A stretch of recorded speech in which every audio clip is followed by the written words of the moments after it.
వైరాగ్యము అనే మాటని ఎలా సిద్ధిస్తుంది? చాలామందికి వైరాగ్యం అంటే ఒక నెగిటివ్ అప్రోచ్, లైఫ్ని ఒక నెగిటివ్గా చూడడం.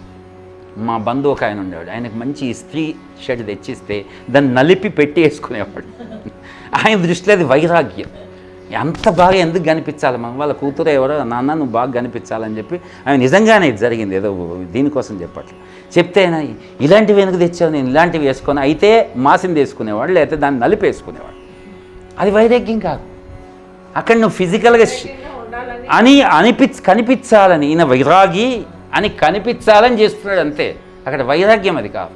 అంటే జీవితంలో నువ్వు లైఫ్ డైనమిక్స్లో పార్టిసిపేట్ చేయకపోవడము, కుటుంబాన్ని విసుక్కో, సతులు సుతులు మాయ, సంసారములు మాయ, ధనము ఘనము మాయ, ధరణి మాయ అని పాడడము, అర్థమైందా, అందరినీ విసుక్కోవడం, ఇది కాదు. విశిష్టమైన రాగము అని చెప్పాడు వైరాగ్యాన్ని. విశిష్టమైన రాగం, ఎంత భలే పేర్లు పెడతారు, దాని నుంచి మళ్ళీ కొత్త పేర్లు తీస్తారు పండితులు, చాలా ఆశ్చర్యం. రాగము అంటే అటాచ్మెంట్ అన్నాడు. మళ్ళీ వైరాగ్యం అంటేనే డిటాచ్మెంట్ రా బాబు అంటే మళ్ళీ దానిలో అటాచ్మెంట్.